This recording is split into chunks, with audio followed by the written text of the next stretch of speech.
Again, career mapping really starts with understanding what excites and motivates you and what doesn't. So the analogy I give is my dad is a physician.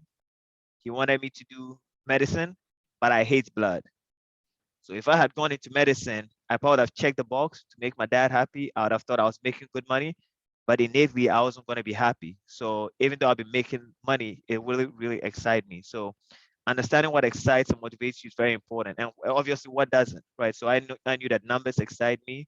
So going there is in there. So I think if you guys have not done that, one of the first action items I'll ask the group to do is really kind of invest the time to self-reflect on where you are today, the experiences you would like to gain, and then knowledge you would like to acquire. I think when you have that introspection, those reflections will help you really define your career vision to establish that short and long-term goals and then turn that vision into a reality. That is very, very important because again, failing to plan is planning to fail. So having that concrete step is going to be good. And then ultimately, you need a purpose. So just like individuals have a purpose, so do organizations. So it's critical to have alignment of purpose. So if you are, example, a vegetarian, you can go work in a butcher shop, right? Because you don't have that alignment. So anytime I go work for a company, one of the things, what do I want to go do and do they align with my purpose? So when I was at Dow, as an example, they were very inclusive, sustainable, customer centric, very focused on innovation. When I joined Coke, the same sustainability team feel around it. It's around people. It's about making a difference for the world. So I have that alignment of purpose with the work that it is.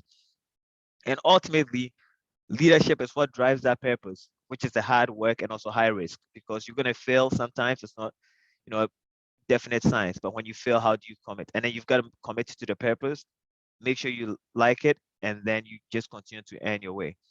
And then ultimately being true to who you are. So, there are some things that you would negotiate on, some things that you definitely say, look, if this doesn't align with my purpose, I am not going to align with the company.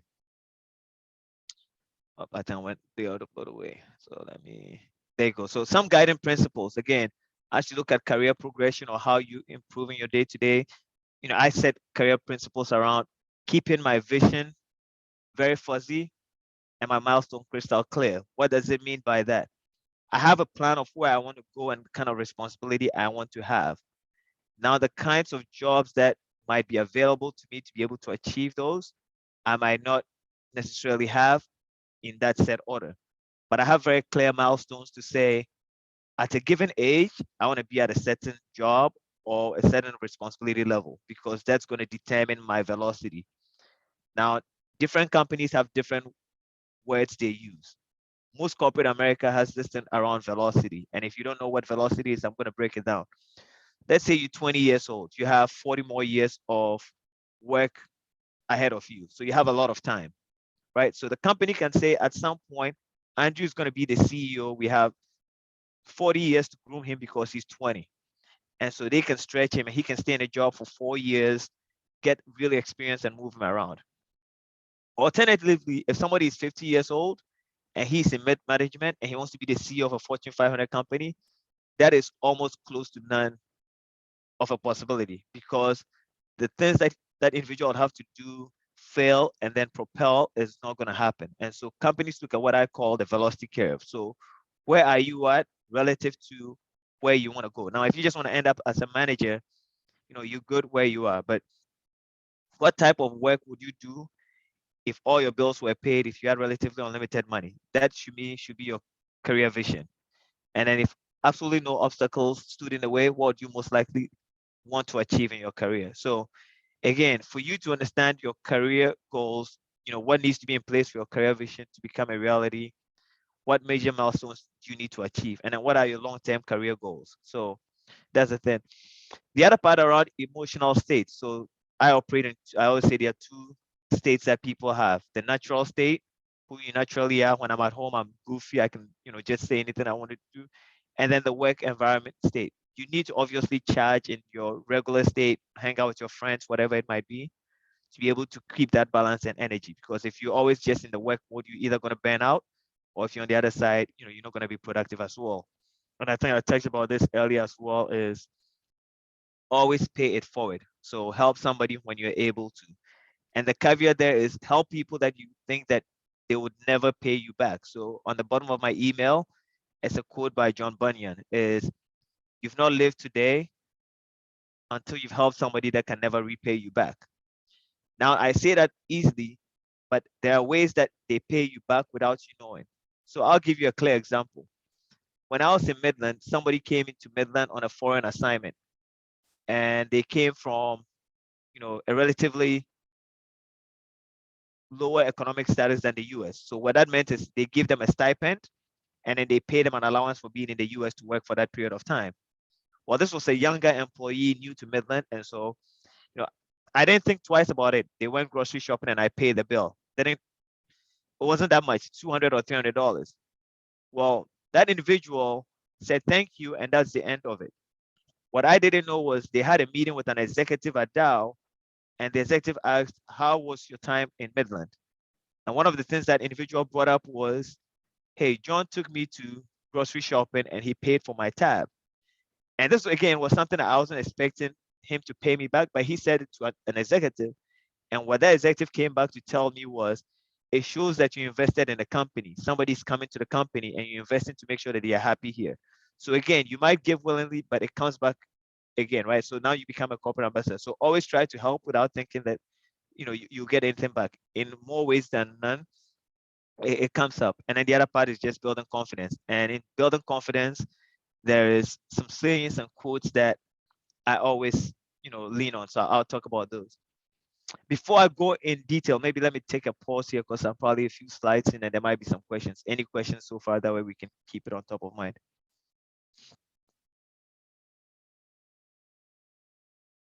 Or I can continue. We can save the questions for later and make it more interactive too. So maybe let me continue. Okay. So again, one of the things around career progression is most people always want to wait till they're ready, because you probably are sitting there and thinking, okay, I'm looking at the next job that I want and I'm not really ready. And I think Andrea was telling you about how the job is easier now, than my old job, right? But in life, I think I have some quotes that I go by. It's a terrible thing, I think, in life to wait until you're ready. So there is nothing like being ready. Generally speaking, now is a good time as any. Because the fact of the matter is none of us go into a job 100% ready for the job. And so if you're 70% in there, 50% in there, so far as you've committed to learn and apply yourself and be humble enough, which is another key part, to ask the experts to help, you can do the job.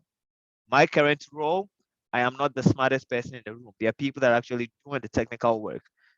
My job is to remove obstacles away from them to be able to allow them to do the work. So I come in knowing, they know more than I do on the technical level and the nitty gritty, because I don't do that on a daily basis anymore. And so the job then is to make sure they can do it. So if someone offers you an amazing opportunity and you're not sure you can do it, I learned this a long time. Just say yes and then learn how to do it later. Because believe me, once you get into job, you'll be able to do it. Again, it's not rocket science as you progress to your job, unless again it requires a specific skill set. And then this is the one that I talk about in terms of being, very confident. And that is, know that you're awesome. Make sure your boss knows you're awesome, but never let your boss know that you're awesome. And so it's that fine balance between being confident in yourself and not bragging. So when I talk to my leader, I think I know what I bring to the table. You know, I make sure that I can articulate it in different ways, but I also make sure that it doesn't seem across that I'm too far over myself. So again, you've got to have that confidence as you want to progress, because you've got to exhibit that leadership ability to say, I can get to the next level. So ultimately, success. Again, I've been fortunate enough to find some modicum of success, but it comes down from that what I call differentiated leadership, right? So you get into a situation, you first have to show and prove what you know and what you can do. So the first thing is you've got to be able to do the job that you're given very well to be able to move to the next step. That's guaranteed. Knowing the job very well, and then relax, ask questions, listen and learn what you should know and what you need to do. Again, very two different questions, and that's why I've aligned them. But more importantly, I'll probably will ask you this question again. What good questions did you ask this week? So in my mental check note every week is, what good question did I ask this week in any meeting that I'm in? So did I really understand what is going on? Am I asking the relevant questions? So you sit back and say, okay, people came up with problems. They said what needs to be done in the workplace. What good question did I ask to be able to help them untangle the roadblock or do better? I think if you start asking questions with the mindset of I'm always going to help and not bring in problems, but rather solutions, you start getting opportunities because everybody wants to make sure that they're working with you. To do that is not easy. It requires certain skill sets. And for me, what I've done is just labor on these four things, which is keep it simple and maintenance free. At work, there are a lot of people that always feel that they are deserving of something. So for me, it's come in, do the work, not too much noise, make it easy. Don't fold early, resilience and conviction. One of the critical, I'll say, junctures of my career at Dow was going to my leader at the time and saying I wanted to do something and him saying no. And of course, I was upset that he said no because he did not see the opportunity. But I went back the second time, he said no. The third time, he said no. And at the fourth time, he said yes. And it ended up becoming one of the best solutions that we built at Dow that really catapulted my career. But it was by me not folding because I saw the big picture and kept going back to my boss. And my boss, when he retired, said, the reason why I kept saying it was to really understand if you really believed in what you were proposing, because you just came up to me with an ask for money and I still didn't get the picture. So again, if you have that conviction that something's gonna work, you just gotta continue to articulate that and don't fold. The self-confidence paradox. Again, sometimes we always judge if we can do it. Some people call the imposter syndrome. Look, we can all do the job. It's not rocket science. Whether you're the CEO, you're the CFO.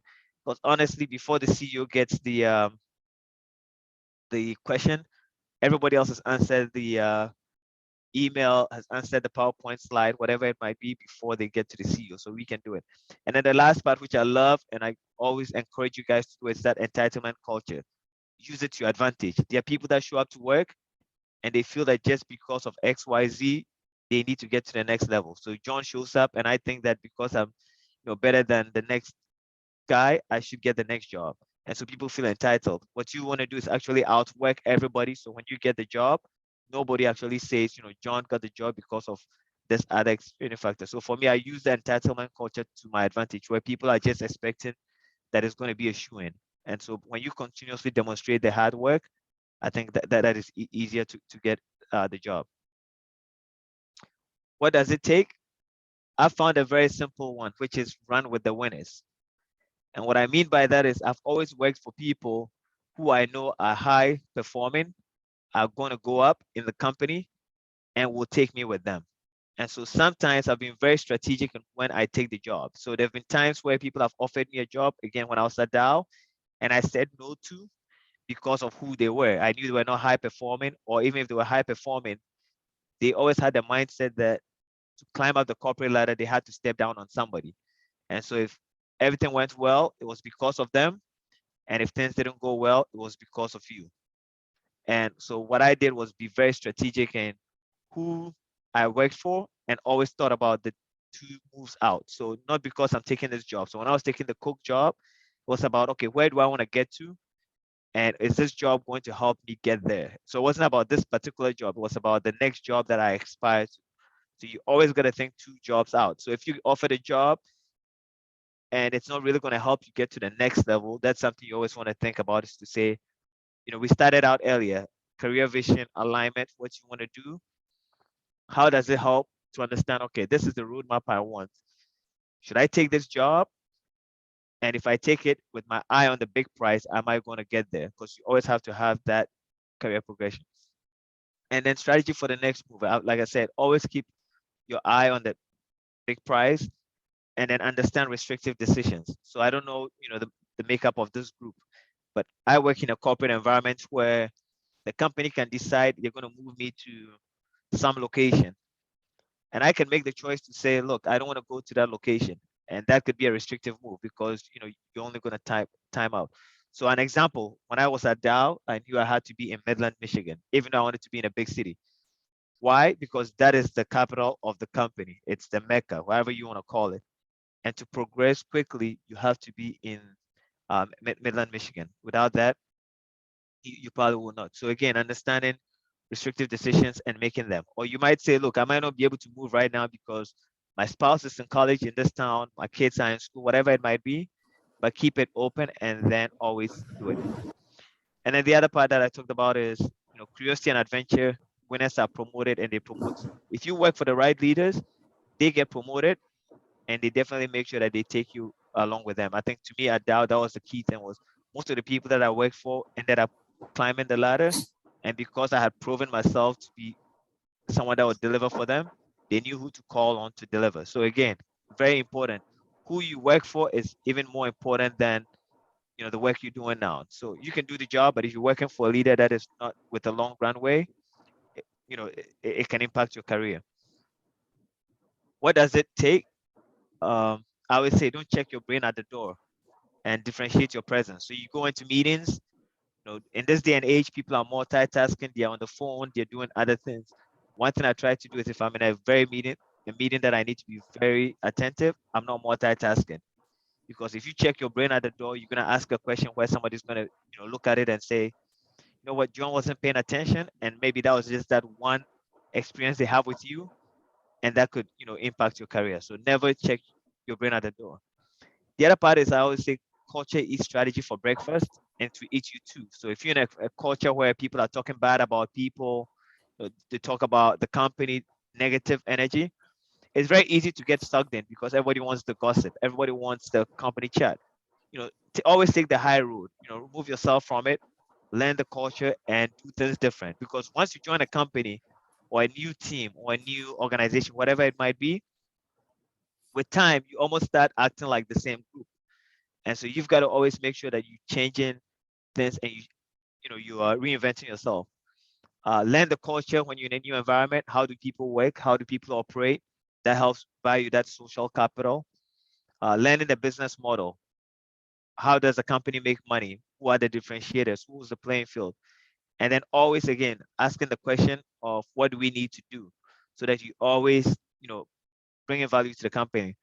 What's an effective strategy, the structure, and who are the right people? Knowing the right people in your group, the decision makers, is critical.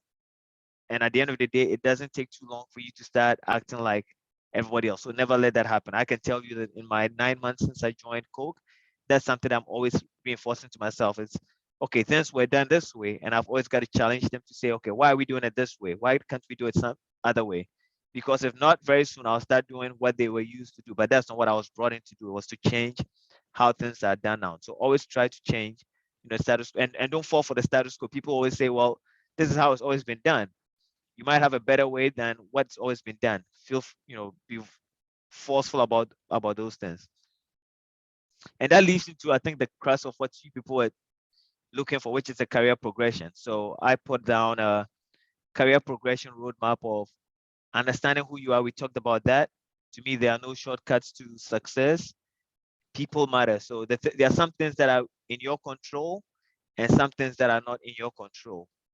The things that are in your control, obviously, engaging your leader who's a big influence. So again, I don't know what your org structures look like, but if your leader doesn't know what it is that you want to do long term, they can't help you. Because if you tell your leader you want to be the CEO, then they, again, remember the thing about velocity. They're going to say, okay, to be the CEO, we've got to start accelerating you quicker, or we've got to make sure that you're in the high potential list, or you're in this development program, whatever it might be. So I think your leader always has to be your first point of contact to make sure that they know and they're aligned. If you work for a leader that is not aligned with your goals, again, that is when you start thinking about, I need to make a change or I need to make a pivot to another team, because that alignment is very important. In most organizations, before you get promoted or you get another job, your first level leader is consulted. It helps if even your second level leader knows about your goals, your aspirations, and what you want to do, because they can then have a say and start planning it for you. And again, this is one that you don't have to wait for your leaders. I always take the option of meeting with my leader and being very clear with what I want, because you don't want a job to come up, they pass you up, and then you go and say, hey, why wasn't I considered? And they say, well, we never knew that you were interested in it, because they might think you're happy in the role that you're in, you're content, you don't want to have extra stress, whatever it might be that the reason might be that it might give you. So you've got to be that active champion for yourself. Communicate your personal desires. So EDP is employee development plan if it's not the same in your company, but you've got to always keep it active. So as soon as you get a new job, make sure you have the next goals in there. Again, this is something that you have to own yourself because your leader is not going to do it for you. Your mentors are not going to do it for you. And then you need to know your brand and reputation in the workplace. So this is very important. So when I talk to people and when I, make the case for myself, I always say, my brand has a premium. If you think about it, there's a reason why people go to Costco versus Walmart versus Saks Fit versus Nordstrom, right? So for those that have a business background, there's the cost plus model, and then there's the value pricing. The people that have like the real brand equity, if you go buy an Apple, you're gonna buy it at a premium. Somebody else has a very Chinese branded product or US small company, the brand value is not there. So again, really understand what your reputation is because that helps you propel. And I can't stress this enough: the network, network, network. At some point in the career, it's not about what you know; it's about who you know and who knows what you do. Because if you have a strong network, then they start exchanging ideas. So some people don't like to network, but depending on what environment you're in, networking is very, very important in being able to do it. And obviously things that are outside your control, availability of opportunities, what and when. So again, I talked about my aspirations and my vision. When I was at Dow, I got to a point where everybody else above me was going to be there for a while. And so if I had to make a move, I either had to make a lateral move somewhere else in the company or look for external opportunities. And even though I didn't look for this Coke opportunity, it came, I had to understand what the market and business environment was, what was within Dow's control, what was within my control. And so I made the calculation to say, look, at this career point, I need to check, and I'll go through that career checklist next and made the decision to leave. And again, in the Q&A, I can expound on those. But at the end of the day, you always have to make it a win-win situation. Run yourself like your own CEO, right? At the end of the day, if the company doesn't want you, they can come up and say, sorry, John, COVID's happened, our sales are not up, so we've got to let you go because you're too much of an expensive resource. The same way companies run themselves, you should be willing to take those decisions if you need to and make that decision for yourself. Because at the end of the day, it has to be win-win. The company needs to win, and your personal career aspirations also have to do it. Now, to do this, it's, to me, I always take the 70-20-10 model. 70% of career progression is going to be based on education, sorry, experience, 20 on education, and the exposure is the 10%. So again, you learn a lot more on the job than anything else. And again, have that career conversation with your leader as much as you can to, make career decisions. So what did I look at when I was trying to change careers? It's always about, I start and I ask myself the question, am I running away from something? Maybe it's because I don't like my boss, I don't like my team, I don't like the project I'm working on. If that is the case, all I've got to do is talk to my mentors in the company because that can be fixed. They can move you to another team, they can restructure the project you're on, whatever it might be. So you've really got to understand, why are you moving from the role that you're in, or what are you looking for? If that's not the case, I said, no, am I running towards something that excites me? And so at first I said, nope. If it's no, you go back and you start over. But if you really run into something that excites you, then again, you go to your team and say, do they have a bigger picture than what is in front of you? And then you have a risk tolerance. Ask your mentors for help, and then you make the decision. And I can go through that kind of example with, how I did that with the Coke transition. But again, having the decision map of, are you running away from something? Because if that's what you're doing, it can easily be fixed. Because look, there's always going to be problems no matter where you go. There are always going to be times where the job is hard, your colleagues don't get along, whatever you might call it. But you've got to have that fortitude to say, okay, what am I running away from something, or am I running towards something that excites me? As I close, I think key learnings is just, if I want to have a new job, I always make sure that somebody else could do my job. Some people are of the view that if they are the only people that can do the work, then they have job security. I have a different mindset. It's, if I'm the only person that knows how to do the job, guess what? I'm not going to get another opportunity because they're going to depend on me to continue to do what I've been doing. And so at every opportunity, I'm trying to help somebody understand the job that I do so that I can go do something else. And so you've always got to have that mindset of, how do I let other people know what I do? and it's going to be a strength. Teach other people your job so you can go do something else that's more value add. And then treat everyone with respect. And again, I mean everyone. At Dow and here, I've not been in the office that much, but I was known for talking to the janitor, talking to the security guy, talking to my admin. Even though they were lower in a career level, that doesn't make them any less than you. Just got to talk to everybody. You meet people on the street. My daughter tells me all the time, you just talk to people, random strangers. Is if you just respect everybody, just because you're in a situation now doesn't mean you're going to be there the same anytime. And again, I believe in that positive karma. And then use fundamental the careers. You learn, you earn, and then you return.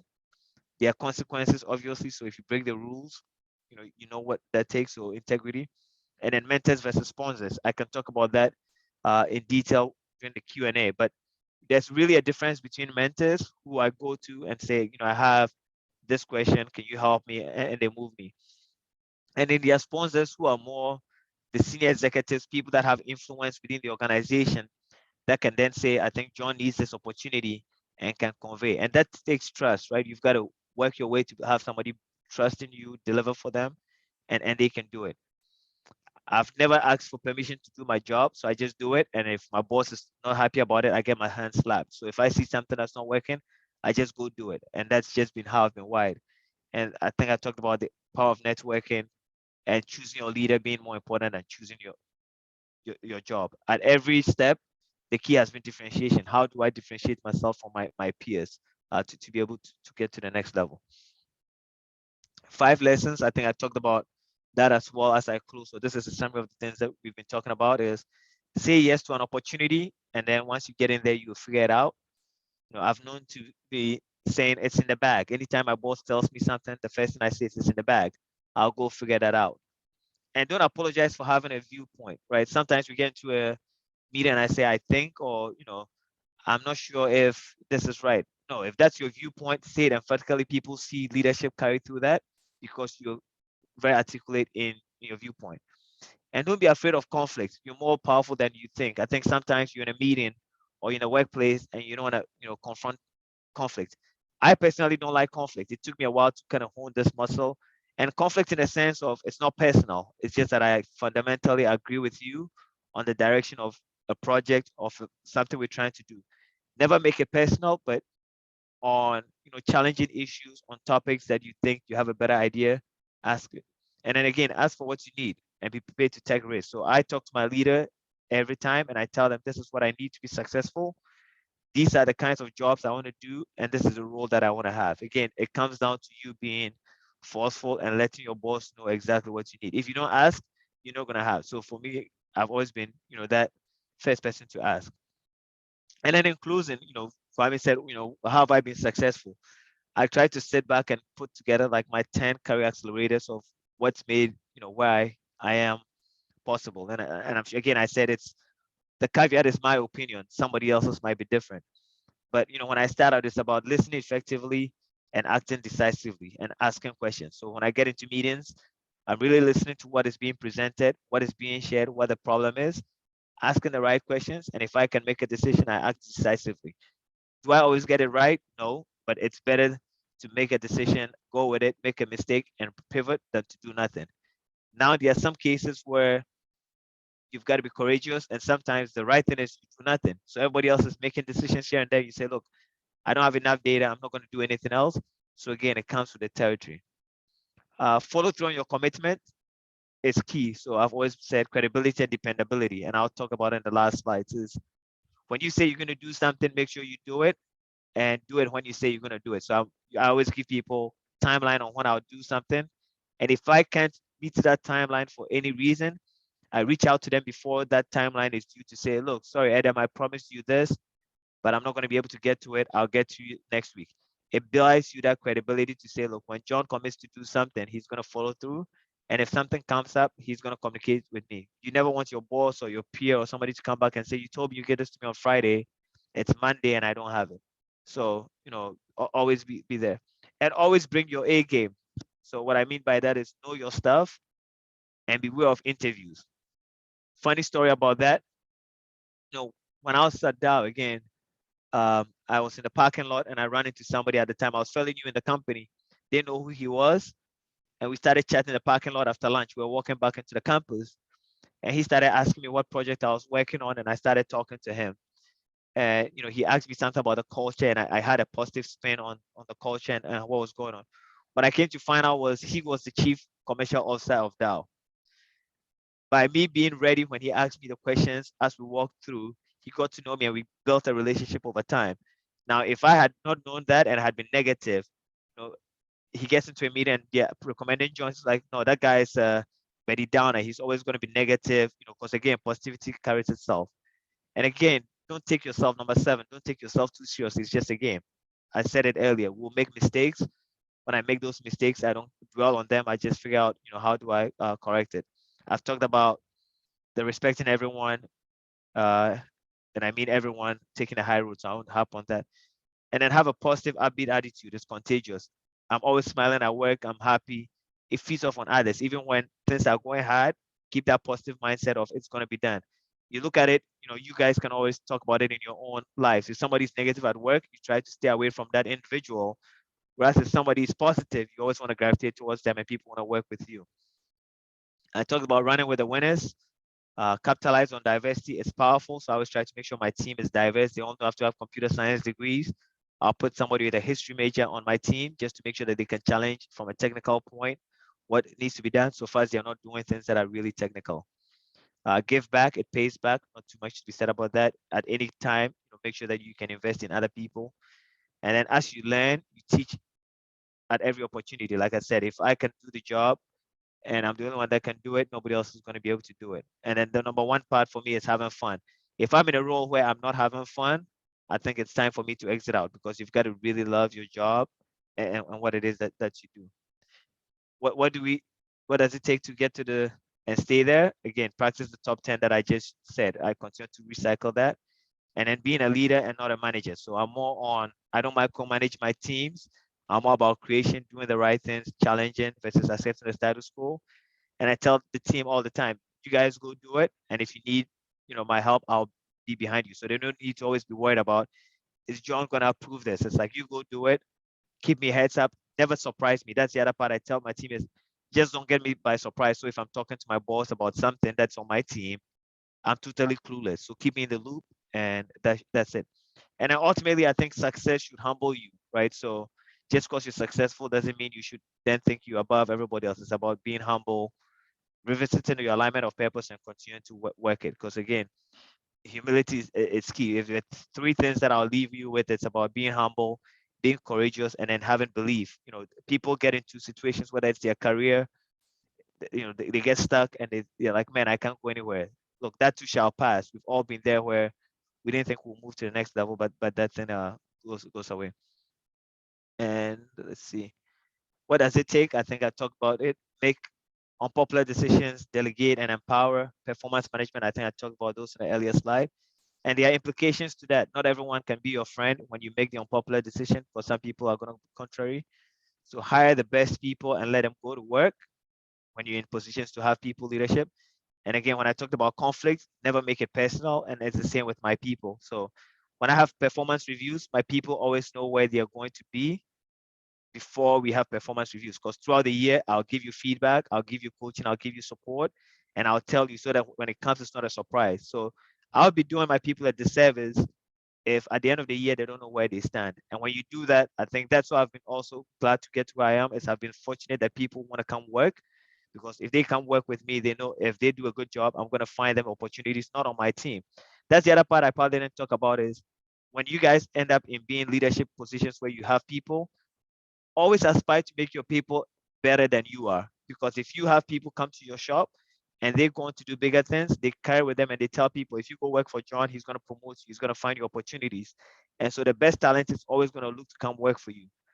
There are some leaders that are hoarders. They're like, okay, I've got the best talent, I'm not going to let them go. I operate the opposite side, is I'm going to let the people come in. There is a pain point of you always have to train people, right, to come up to speed, but you always have a healthy pipeline of talents, because the number of people that want to come work in your organization is always going to be that much more. So again, if you have people, that's something that you can do. And in closing, these are things that I came to find out later on in life. I was talking to you guys about it earlier as well, is now I have more of a balance, right? So all work and no play makes John a dull boy. So I work hard, but now I'm beginning to really find time. I picked up golf when I was in Michigan, so started playing golf, hang out with the kids, do other stuff. So finding that balance is also important. Again, it's going back to that natural state and what really motivates you.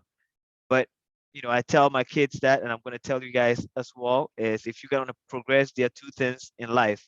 You can either have reasons or results, and reasons don't count. So, I always try to make sure that even if, there's something that is negative, I'm always looking for the result, because once you produce the results, it's much easier to go. And again, I said this in my other part as well of the top 10 things. Results will make you credible. That credibility will make you dependable. And when you're dependable, if you want money for education to go back to school, do a project, whatever it is, it will get you that investment. But to close, I'll say thanks for listening. And what I started off is how I end is you've not lived today until you've done something for someone who can never repay you. I think if you have that mindset, people look to it. And to other people's credit, I've had a lot of help to get to where I am, and I hope that I can continue to help others get there. So I'll pause here and see what questions you had. Okay, I have a few questions jotted down, but thank you, John. This is like packed. That's why I recorded it. I knew it was going to be packed. I'll have to listen to it because I don't know what I said, but I'll have to listen to it. We'll see. No, definitely, I'll share the recording with you. But no, if you have questions, please go. I have a few questions here that I would like to ask, but I'll definitely want to give you the opportunity, whoever wants to ask first, to go, and if not, I'll just get it started. I think one of the most interesting things you talked about to me was just the idea of like the velocity curve and such.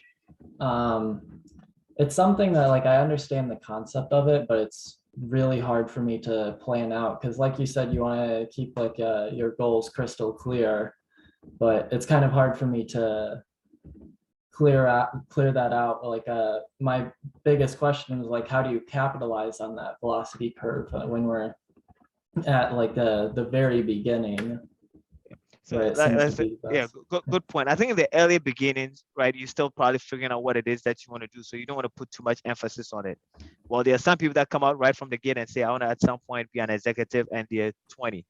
Now they have to outline. But in your 20s, 30s, you still have a lot of leeway on the velocity curve. The velocity curve becomes more critical once you start hitting 35 and you start manage. Again, it depends on the size of the company, right? So you could be, I also have to say it's relative. If you're in a smaller company, you could be 45 and still become a CEO, right? But when you start thinking about the big companies, so again, I've worked at Dow and Coke. If I look at the size of Dow, right, to become the CEO of Dow, you'd have had to run a business. It's a chemical company. The chemical industry goes in cycles, right? So there are times where demand, like right now, inflation is going up. When inflation goes up, it's good for the chemical space. So they're making a ton of money because prices are going up, raw materials are going up. So you get to learn that by being on the job and saying, well, when the prices are going up, it's good for us. Then there are times where every chemical company decides they're going to go build facilities, right? And so when they build facilities, your prices have to drop.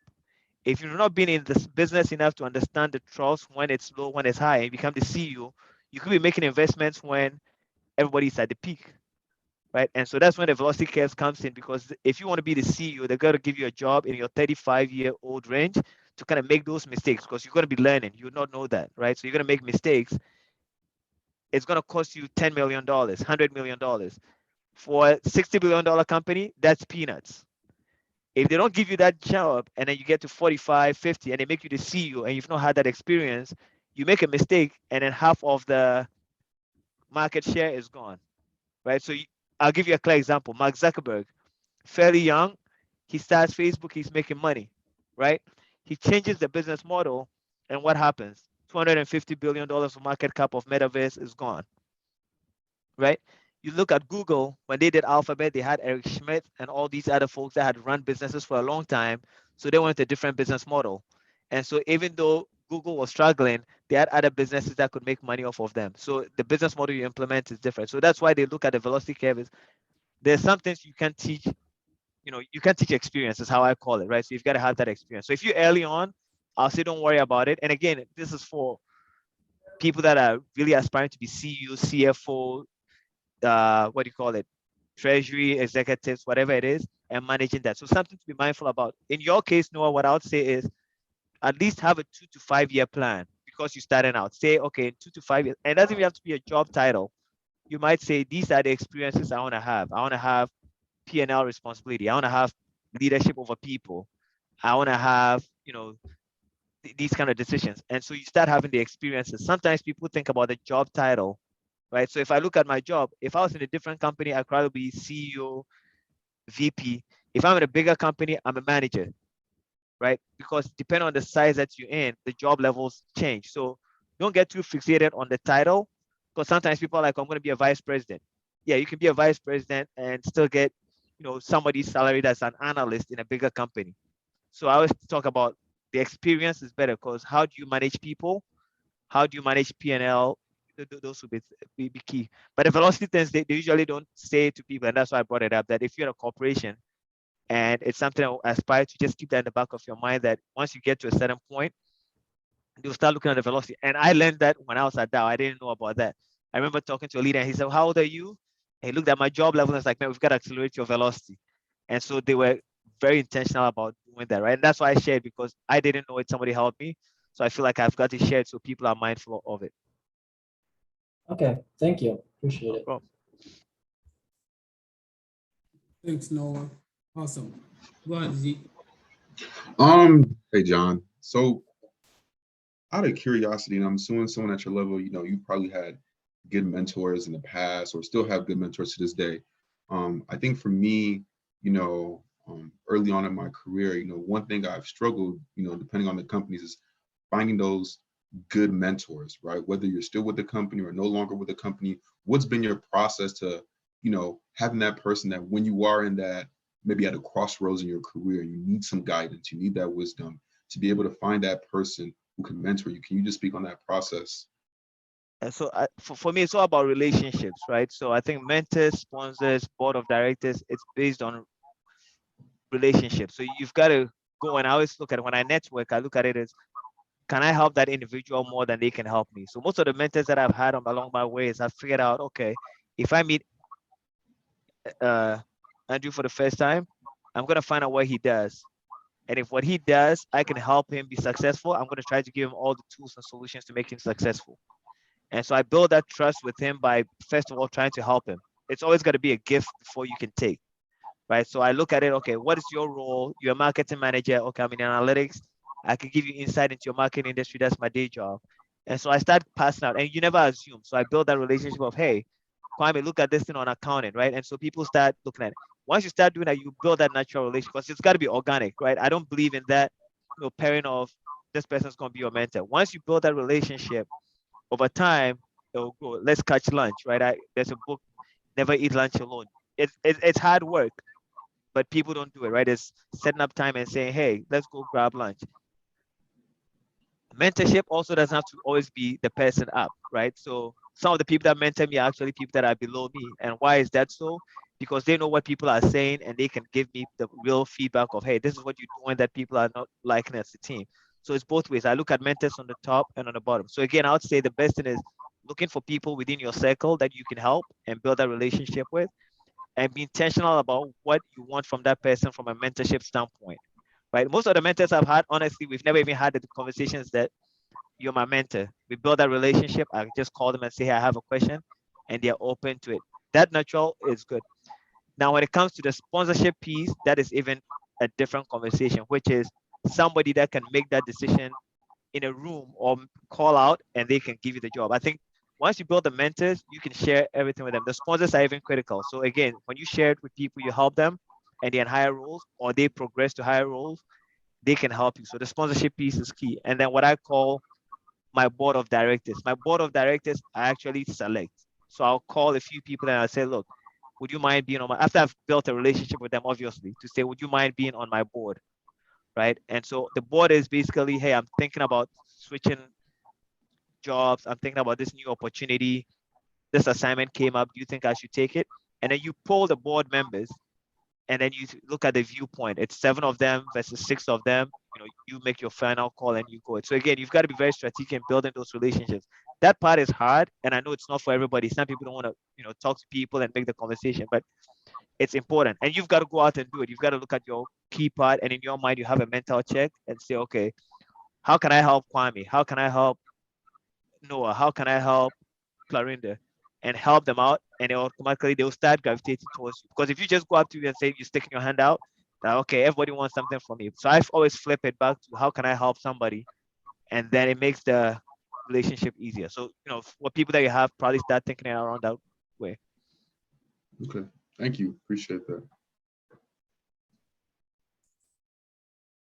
All right. Any question? I have, John, I do have, so you kind of hit a little bit on the team, but I want to ask you this, John. So you made a switch, and then you had career progression. So I'm sure whilst at that, you got a few other offers coming through. How did the role of how much money you were being offered influence any of the decisions you made? So money is good, but if you ask my wife, we actually lost money moving. I think people don't know that part, right? In the short term, you lose money.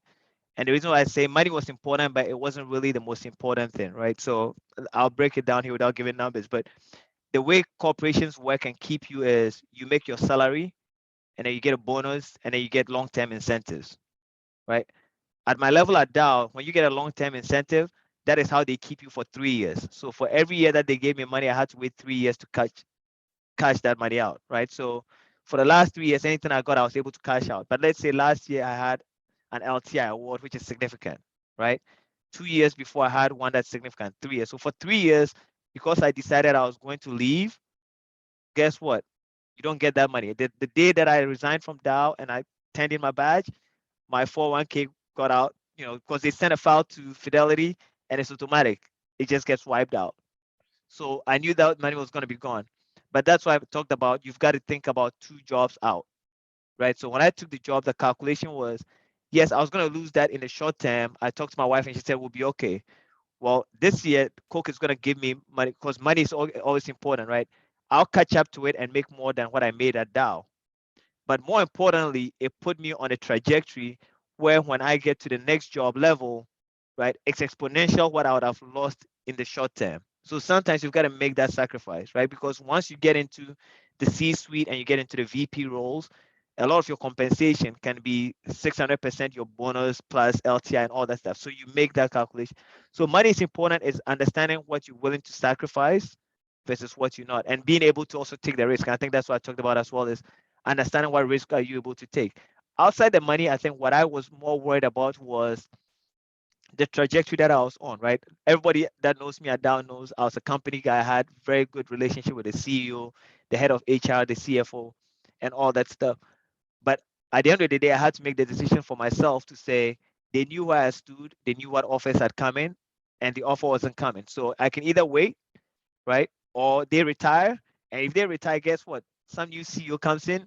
There's no promises. They could have said, hey, John, we're going to make you this. And a new CEO comes in, he's got his own team.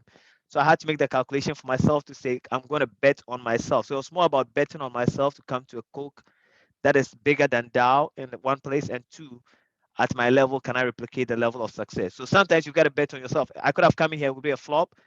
The jury is still out. I don't know what the projection will be, but it was more on thinking 2 jobs out to say, okay, now that I've done this at Dow, if I'm able to be successful at Coke in the role that I'm in, what would it enable me to do? And talking, in response to Noah's question, knowing what my velocity is, right? So I'm in my 40s now. So knowing that early on in my 40s, if I'm able to capture this, I'm ahead of my velocity curve.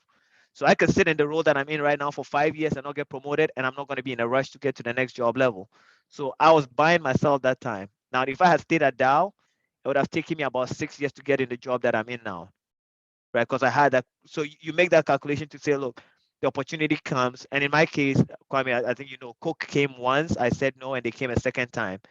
There are some decisions that you never get a third time. Like I told you, the guy that recruited me, 2 weeks after I took the job, he passed away.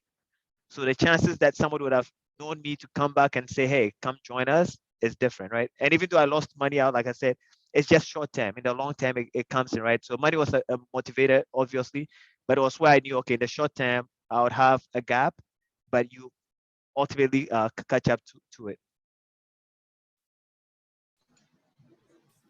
Go ahead. Question, John. Yeah. Because I saw that you did your MBA at Ross, right?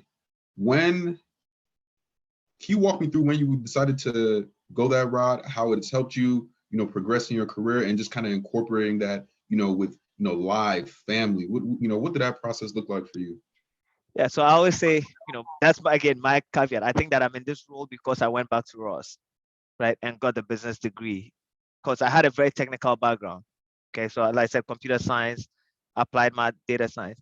And even though I work with the business day to day, I could speak the business language. I could talk about straight line depreciation, Kwame's Word and accounting, business.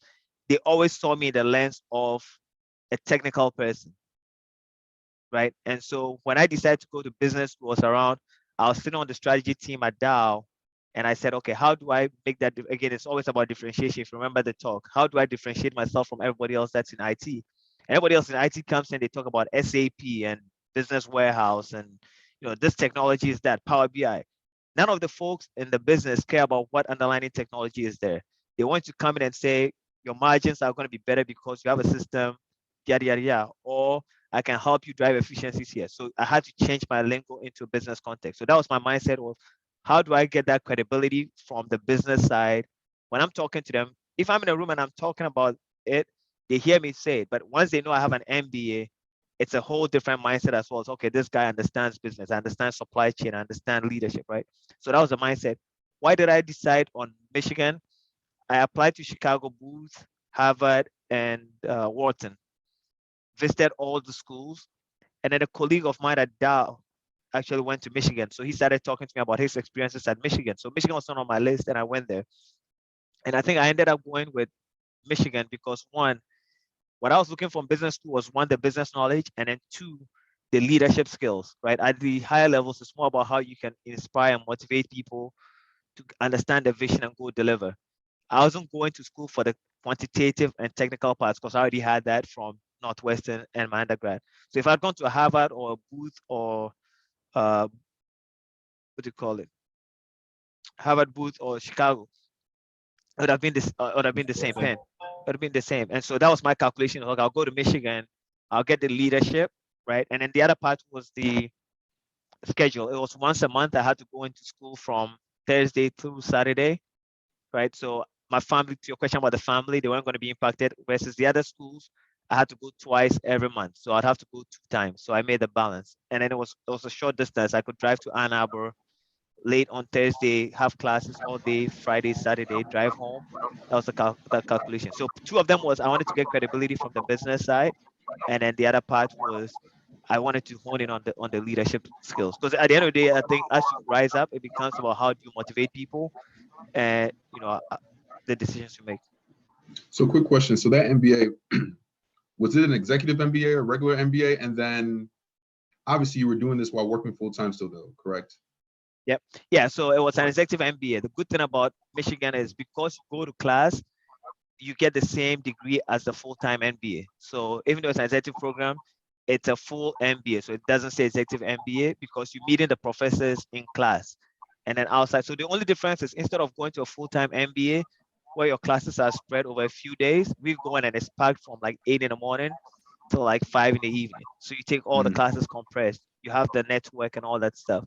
Yeah, and I was doing it whilst I was, going to school. That's why I can do this in the evening. By the way, I have so much free time. When you're done, you realize you have so much free time, then you really think, right? Because when I was going to school in the evenings, I'll be doing homework, group calls, and the whole bit. For those of you that want to pursue an MBA, I highly encourage it. And if you can, again, that was the other part, Kwame. When I decided I was going to leave Dow, I had to pay back Dow a portion of that because Dow sponsored me to go to school.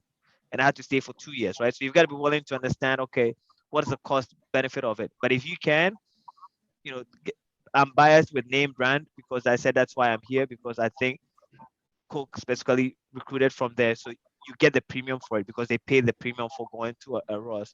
And then more importantly, to the network. My classmates are on WhatsApp all the time and they always post a job, two of them became CFOs from there because one was a head of HR at, I think, PetSmart. Somebody was at Caesar's Palace. They got the CFO job. Some people have gotten, different roles within the group. And it's always a network of, hey, I'm looking for this job. to be filled. Do you have somebody or who's interested? One of the ladies is like the assistant athletic director at University of Michigan. So if you want to go to basketball games, she's always offering tickets. It's about it. For me, I always say business school's about a network because the content is not that crazy. If you keep up with your schoolwork, you do it, but it's making the connections. Consider it if you can. I highly recommend the MBA. Kwame has his, It's, but I think it's important. it's been on my mind. You should. We can talk offline about it. Okay, appreciate that. Yeah, I know there are a few things that, one of the things John always told me about is even the ability to analyze. Remember when Mount Pleasant going to that waterfall, you're talking to me about that analytical ability and then to be able to communicate business can really take you to a whole new level. And I took that personal. I've been using that even as a business owner. That's really important to me. My last question, John, I don't know if anybody has any other question. You talk about choosing your team, and you kind of mentioned how it's really important to pick the team that you work on. Now, a lot of the people on here probably are starting off in their career new, or even if they are advanced, we haven't gotten to where we want to be. The question is, what if your team is being chosen for you? How do you navigate that? How do you, what if your team is being chosen for you? What do you do to help get on the team you want to be on? Or if you don't like the team you have been put in, how do you make the best of those situations? Yeah, so I should have said there'll be a quiz at the end, but you remember the three things I said was courage, belief, right, and humility as the key three things. So the belief part is this too shall pass. So if you're in the situation where something's chosen, especially early on in your career, your first job, whatever, you get in there and it's not the right fit, that's why I always call on that belief in me to say this too shall pass, right? Because it's temporary. What you don't want to do is get down on yourself and then lose confidence in yourself and you go down a negative tunnel. So in that case, I'll take the job and I keep looking around, right? You use that as a learning opportunity. If it's a situation where the leader is not the best for you, I always look at the positive side. I use that as a learning opportunity of what kind of leader I do not want to be because I've been there before, right? So you use that as a learning opportunity, and so you flip it. And then in that time frame, you're looking at, okay, what are the jobs, depending on the size of the company, obviously, that I can do. Now, if it's where the culture of the company is just that way, you've got to make that decision. Remember, right now it's a hot job market, right? So in as much as companies are interviewing you, you're interviewing them as well. You're interviewing the team. So if you're on a team, I don't think you should ever sit for a team. And that's why it comes about, are you happy? Because if you're going to make money, but you go to work every time dreading your job, to me that there's no point. So yeah, if you can't choose your team, I say you stick it out for a short time as much as you can, but you use that time as a learning period to say, okay, I don't like this team. Let me look around at what other teams can I go join and move to, so that if you can, you make the pivot. The bigger the company, the better it is. I don't know the sizes of most of the teams that you're on, but yeah, I use it as an opportunity to say, look, I've been there where I've had leaders where I just didn't get along with, or I said, okay, this is not the right situation for me. Let me look at it. And that's why I use that career map to say, okay, what am I running from? Is it my leader? I can talk to my mentors, have that support system. And so I always sound off from them and say, look, my leader did this. And they would just tell me, yeah, just be patient, right? Because there have been times where I've kind of called some of my sponsors and said, look, I'm ready to quit. And they're like, oh, just wait, and they have their ways of sending, check-ins, how are you doing? And then when the right time comes, either the leader moves on, because the thing is, if the leader is bad and you stick around, what I've come to learn is most bad leaders don't stay around for too long. It catches up to them and they move on. Again, depending on the size, unless they're the owner of the company or they are related to a small firm, but it passes. Thank you. Any questions? I think this has been. Yeah, I Yes, have. sir. Go ahead. Yeah, good. So I'm asking this question because I think a lot of us here are in our 20s and early 30s, and maybe it's going through someone else's mind too. So how did you keep yourself grounded in your 20s and your 30s regarding your career? Because I asked this question because as we are sitting here, I have friends like that too. We are looking at John. John is senior director of analytics at Coke, right? I want to be there. I want to be there. But the reality is, it actually took you a while to get there. You actually had to play your chess game right. So, what are some things that you used to, for the lack of a better word, to calm yourself down and trust the process? And that's why I use the word grounded to get you to where you are now. Yeah, so I think the first part I'll say is the future belongs to the discontented, right? And so I'm never content with where I am, right? So you give me this promotion, and the next day I'm asking my boss, so what's next? Like my boss would tell me, it's like, man, we just gave you a promotion. I was like, yeah, but for me to get to the next level, what do I need to do? So for me, it's always about setting the goals with my boss and saying, okay, what do I need to do to get there, right? Again, I say it with humility because it's how I say it with my boss. I don't go up to him right and say, what do I have? Like, okay, great, thank you. But you're only as good as what you did for me today. Like, what are you going to do for me tomorrow? So I set that expectation. How do I stay grounded? It's look, at the end of the day, I've always believed in you've got to be humble first and just be, whoever you guys know me, it's like I can meet somebody off the street and they can be at my house, right? And my philosophy in life is as much as I am the senior director or whatever the title is that you want to call it, I could tomorrow wake up and all of that could be gone. I could lose my job. I could lose my family. I could have mental stress. I could have a whole bunch of things happen to me that is within outside my control. And if you don't have people that pick you up, you'd be done. And if you always, in the article that you read, I always say the people you meet on your way up are the same people you meet on your way down, right? And so if you do that and you help people, sometimes people would help you. I'm a firm believer that I am where I am through goodwill and good things happening to me because of my dad and my mom. Okay, because they gave back a lot. My dad practiced in Germany, went to Ghana, lived in Tamale, and his practice was pro bono. If you had money, he would help you. If you didn't have money, he would help you, right? And I think that that passes on where there's always positive karma. Some of it has trickled down to me. My dad was a doctor. He would leave work. He would have his dress shirts on folded, and the people called him Abochi, which in northern Ghana is friend, right? And he would give them money. He would hang out with them.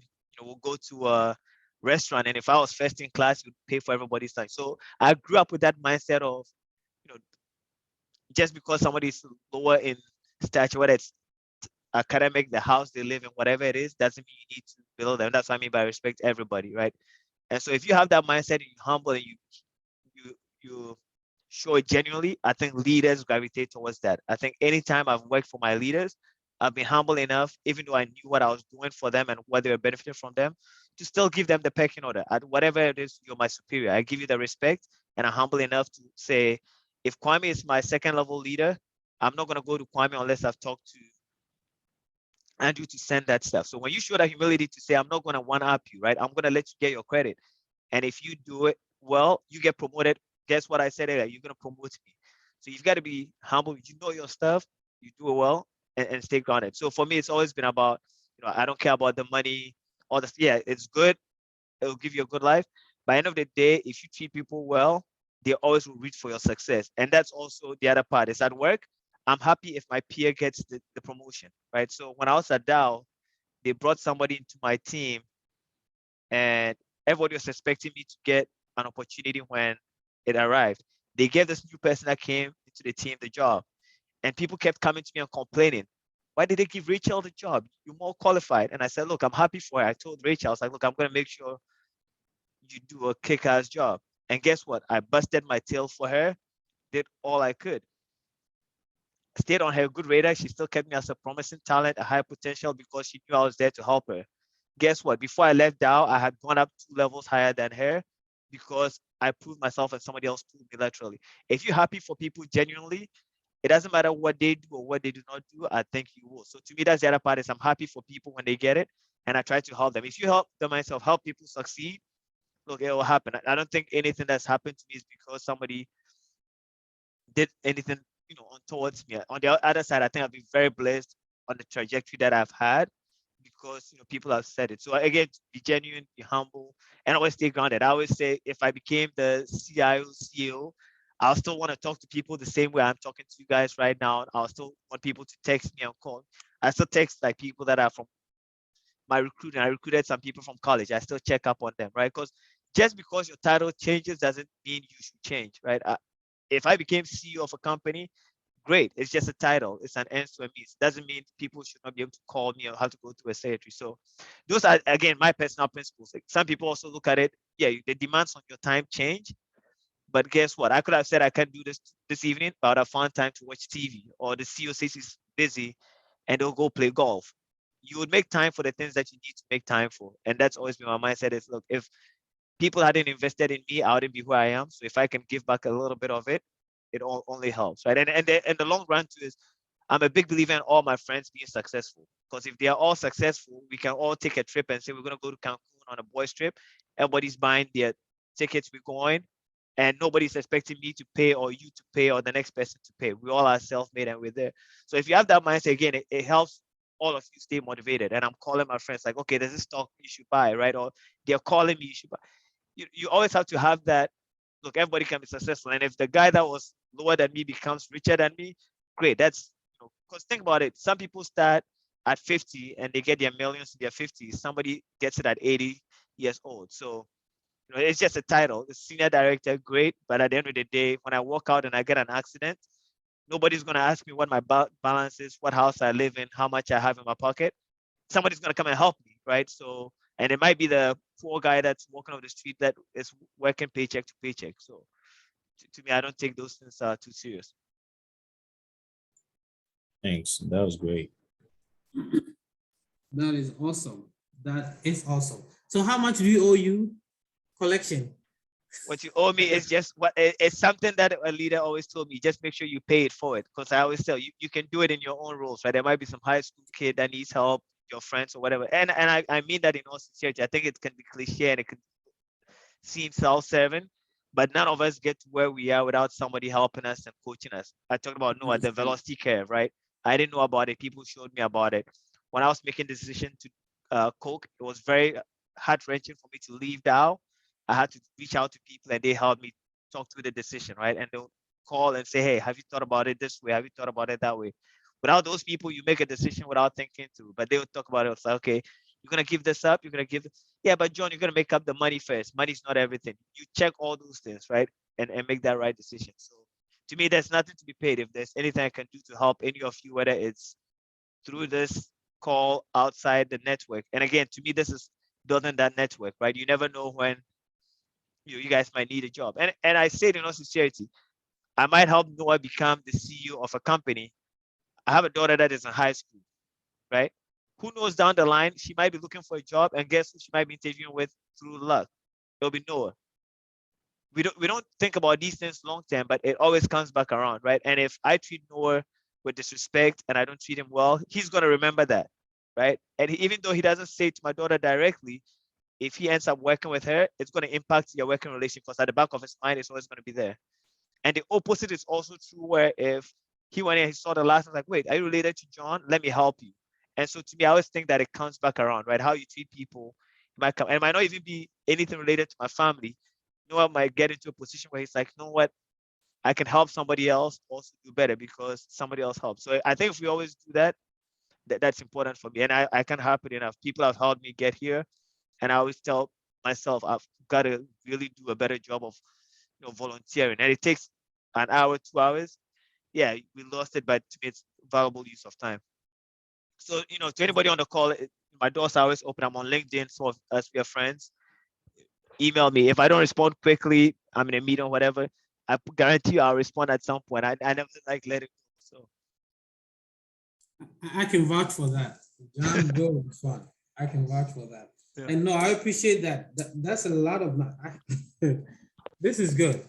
So I don't want to spoil a good act. I don't want to say anything. I think you've given us The a only thing lot was of I gems. didn't know other people on the call. So Noah, Kwame, ATG, Thomas. I know Adam and Sakura. So maybe just quick introduction. So I know Oh, okay, what you yeah, guys do. absolutely. I'll Zikura, if you don't mind. Thomas, I think ATG's Alex. If you guys can come on screen, just a quick sec to introduce yourself, so John will get to know you. That'd be awesome. We had Derek on there. He left. There was another Miranda. I think Bordu. I don't know who that one was, but I think it's. I told people to invite other Yeah. professionals and also. Go ahead, Zeke. You can start it, and then just maybe what you do. That'll be okay. Okay.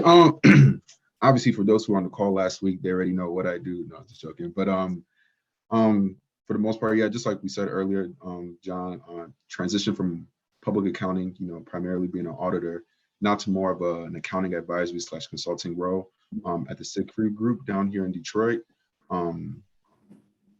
Still working on my CPA. I mean, I took my last exam, so hopefully next week, fingers crossed, that one will Nice. pass. Appreciate you, Andrew. It's done. And then from there, I'll start pinging John, getting in his DMs and his emails about this MBA, this executive MBA, because none has been pressuring me to go to Harvard for business school. You should. You should. Absolutely. Awesome. Andrew, you want to, and then Andrew, after Andrew, Noah, and after Noah, Kwame. Yeah, for sure. Yeah, for those of you who don't know, Andrew Edom, I'm a technology consultant with Slalom Consulting down here in Detroit. Yeah, what other information do you guys want to know? Well, that's good. That's Give good. me just a quick, what is technology consultant? Just like a two-liner. It's actually funny. Typically, when I introduce myself in my head, I think people know what it is, but actually the vast majority of people don't know what it is. I don't know if it's now becoming mainstream, but basically I just work with organizations to help develop a strategy regarding their technology, help them make the right decisions regarding investments in technology. So it could be with regards to their people, it could be with regards to their processes, it could be with regards to their actual technology. So Awesome. Thank you. Noah? Hi, I'm a junior going for a bachelor's in accounting right now. I'm currently working with Kwame, but I'm trying to transition to a summer internship with Ernst & Young. After that, well, right now I'm just finishing with 120 credits. I want to get a full-time job and eventually go for my CPA and get an MBA as well. So definitely trying to plan for the future there. Awesome. Nice. That's about it. Kwame?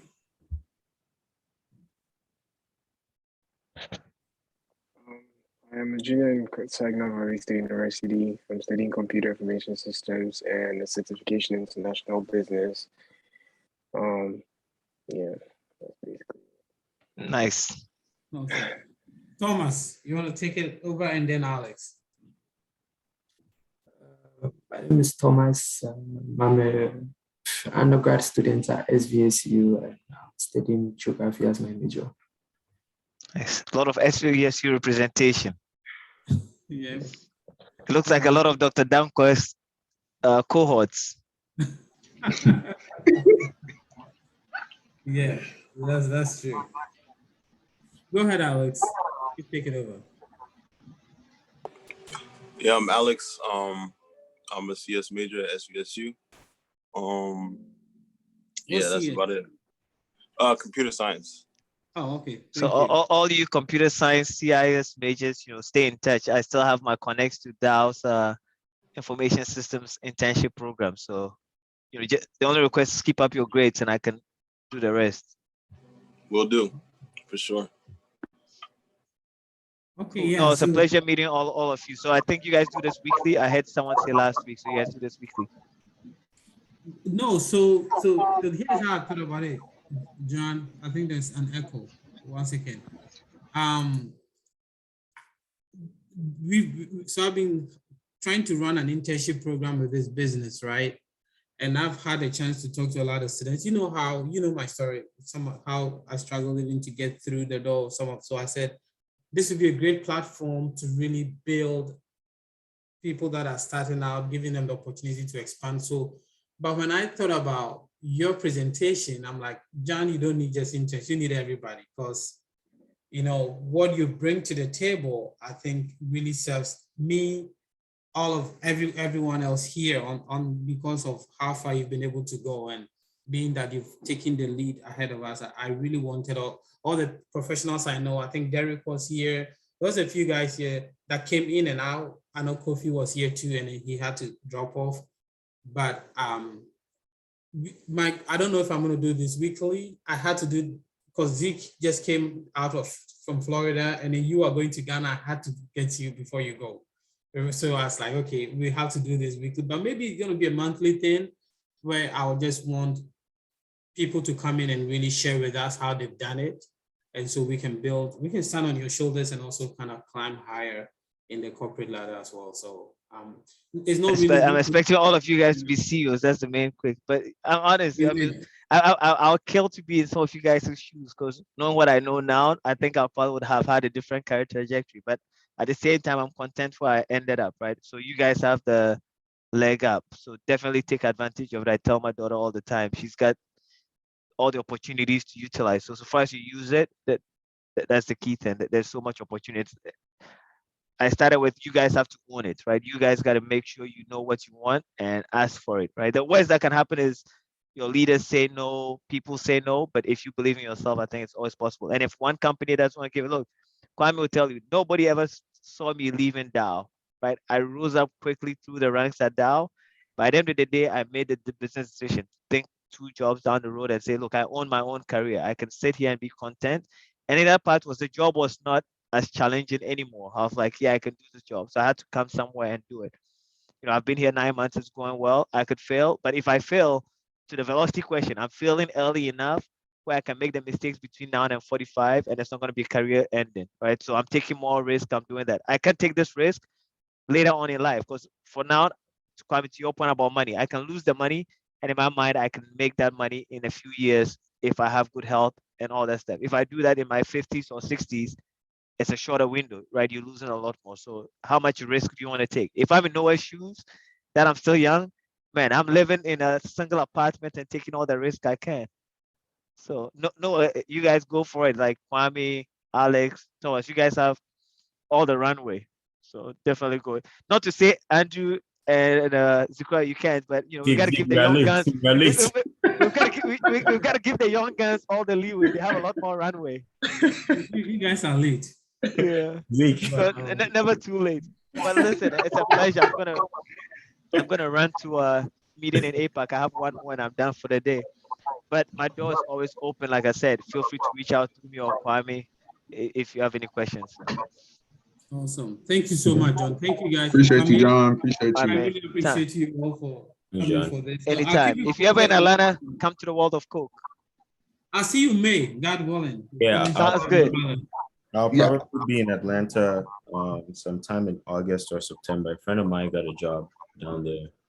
I am coming to Atlanta. I am coming to Atlanta in May for a bachelor's party. So in May, come and step out with us in May. I will. Just let me know. Okay. All right. We'll talk soon. Have a good evening, everybody. You too. Bye.